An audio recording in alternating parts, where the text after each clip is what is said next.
আমি সরসজ্জায় পড়ে 100 জনমের কথা ভাবলাম, আমি তো অন্যায় করিনি, কিন্তু কৃষ্ণ কোন অপরাধের জন্য আমার এই দুর্দশা?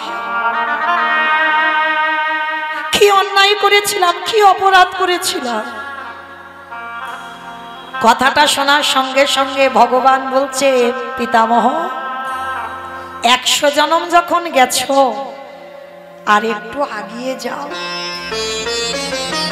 তাহলে তুমি বুঝতে পেরে যাবে। ভীষ্ম 101 জনমে চিন্তা করলো, আর যখনই চিন্তা করেছে বাবা দেখতে পেল পিতামহ ভীষ্ম সেই জনমে এক দেশের রাজা ছিল, আর রাজাদের একটাই কর্ম বাবা মৃগয়া শিকার। তা দেবব্রত সেই রাজা হয়ে 101 জনম আগে মৃগয়া শিকারে গেছে, আর মৃগয়া শিকারে গিয়ে বাবা হঠাৎ দেখে না রাস্তার উপরে একটা সর্প শয়নে আছে। বাবা সর্পটা কিন্তু অন্যায় করেনি, সে তার ধর্ম করে যাচ্ছে, সে তো অন্যায় করেনি, সে তো তার ছোবলও দেয়নি, কামড়ায়নি, রাস্তায় তার আশ্রয়, রাস্তায় শয়নে আছে। আর ওই রাজা কি করেছিল জানো? তীরের আঘাতে করে তুলে ওই সাপটাকে একেবারে ছুঁড়ে ফেলে দিয়েছিল। আর এমন করে ছুঁড়ে দিল একেবারে বাবা ফণি মনসা ছিল, সেই ফণি মনসার গায়ে গিয়ে সাপটা আটকে গেল। যারা দেখেছেন মা ফণি মনসা কত কাঁটা গায়ে, যখন সাপটা আটকে গেল প্রত্যেকটা সাপের গায়ে ওই ফণি মনসার কাঁটাগুলো ঢুকেছে, রক্ত ঝরে ঝরে পড়ছে। সর্পটা কেঁদে কেঁদে বলল, প্রভু আমি তো কোনো অন্যায় করিনি, আমি তো কোনো অধর্ম করিনি, বিনা অপরাধে আমাকে এইভাবে শাস্তি। আর মা সাপটা কাঁটাতে পড়েছে, হরি বল, সাপটা কাঁটাতে পড়েছে মানে কি সঙ্গে সঙ্গে মৃত্যু হবে? সাপের গায়ে থেকে রক্তগুলো পড়ছে। তখনই ওই সর্প কেঁদে কেঁদে বলেছিল, শোনো রাজন, একদিনে যদি আমি ভগবত সেবা করে থাকি, একদিনে যদি আমি আমার ভগবানকে ডেকে থাকি, আমি তোমায় অভিশাপ দিলাম, আমার মতো করে তোমারও একদিন এইভাবে সর্ব অঙ্গ থেকে রক্ত ঝরবে। আজ আমার অঙ্গে যেমন কাঁটা বিধি আছে, এই রকম করে তোমার অঙ্গে একদিন না একদিন কাঁটা বিধে থাকবে, থাকবে, থাকবে। যেই না স্মরণ করেছে বাবা পিতামহ ভীষ্ম চমকে উঠেছে। কৃষ্ণ হেসে বলল, কি ব্যাপার, মনে পড়েছে? পঞ্চ পাণ্ডব এসেছে, দাদুর এত কষ্ট হচ্ছে, আর ভীষ্মর তো ইচ্ছা মৃত্যু বাবা। বারবার দাদুকে বলছে, দাদু তুমি এবার মরে যাও, তোমার এই কষ্ট আমি আর দেখতে পাচ্ছি না, তুমি এবার মরে যাও। দেখবেন মা আমাদের ঘরেও যদি কেউ কষ্ট পায়, হয়তো অসুস্থ হয়ে বিছানা সজ্জা হয়েছে, ডাক্তার হয়তো বলে দিয়েছে একে রুগীকে নিয়ে চলে যাও, বেশি দিন আর থাকবে না। যখন রুগীটা খুব কষ্ট পায়, পায়খানা প্রস্রাব করে বিছানায়, আমরা আত্মীয় পরিজনরা ভগবানের কাছে বলি না, ঠাকুর এবার মানুষটাকে তুলে নাও। পিতামহ ভীষ্ম এতটাই কষ্ট পাচ্ছে, যুধিষ্ঠির বলছে, দাদু তুমি এবার মরে যাও। কারণ ভীষ্মর তো ইচ্ছা মৃত্যু বাবা, মনে করলে মরবি আর মনে না করলে মরবে না। যার জন্য পঞ্চ পাণ্ডব বলছে, দাদু তুমি মরে যাও। ভীষ্ম বলছে, আমি যে মরবো, আমি তো মরেও শান্তি পাবো না। কেন দাদু তুমি মরে শান্তি পাবে না? তোমার তো ইচ্ছা মৃত্যু, মরে শান্তি পাবে না কেন? তাহলে পাবো কি করে? আমি যে অন্যায় করে রেখেছি। কার কাছে?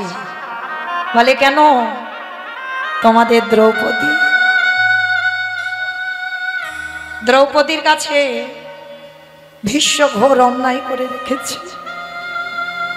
কবে জানো মা? যেদিন কুরু সভায় দ্রৌপদীকে পণ রেখেছিল বাবা, পাশা খেলায় পাণ্ডবরা যখন হেরে গেল, আর দ্রৌপদী তো তখন রজশালায় ছিল ঘরের মধ্যে। আর যখনই যুধিষ্ঠির মহারাজ সর্বস্ব দিয়ে দিল, তখনই দুর্যোধন দুঃশাসনকে আদেশ দিয়েছিল, যাও এক্ষুনি ঘরের মধ্যে গিয়ে দ্রৌপদীর চুলের মুষ্টাটা ধরে টানতে টানতে নিয়ে এসো। আচ্ছা বাবা, এই জায়গাটায় আপনারা কোনোদিন অনুভব করেছেন যে পক্ষে কৃষ্ণ রয় সে পক্ষের কি পরাজিত হয়?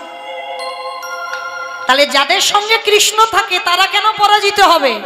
তাহলে পাণ্ডবদের দলে যখন কৃষ্ণ রইল, তাহলে পাণ্ডবরা হারলো কেন পাশা খেলায়?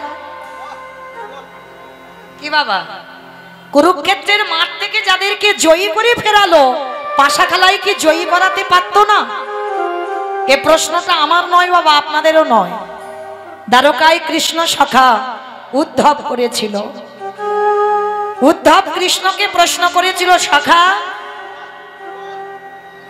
দ্রৌপদী যে তোমার প্রাণ, যে তোমার জীবন, তাকে কুরুসভায় বিবেচনা করা হলো, ওটা নয় বাদ দিলাম, পঞ্চ পাণ্ডব তাদেরকেও তুমি পরাজিত করে দিলে কেন? তোমার এতটুকুর হৃদয় কাঁদলো না? কেন তুমি ওদের পরাজিত করে দিলে? ভগবান তখন হেসে বলছে, উদ্ধব তুমি উত্তম প্রশ্ন করেছো। যে প্রশ্নটা এতদিন সবার মনে জাগেনি, যেটা তোমার মনে জেগেছে।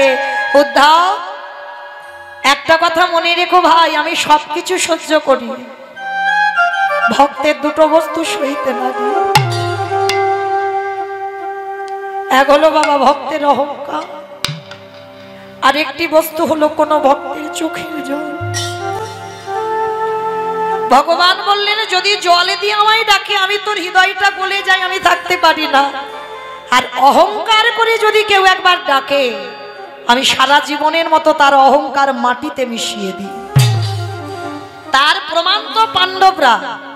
কারণ বাবা যখন পাশা খেলা হবে, যখন ঘোষণা হলো না, তখন দুর্যোধন এসে প্রস্তাব দিয়েছিল, আমি ভালো খেলতে পারি না, আমার হয়ে আমার শকুনি মামা খেলবে।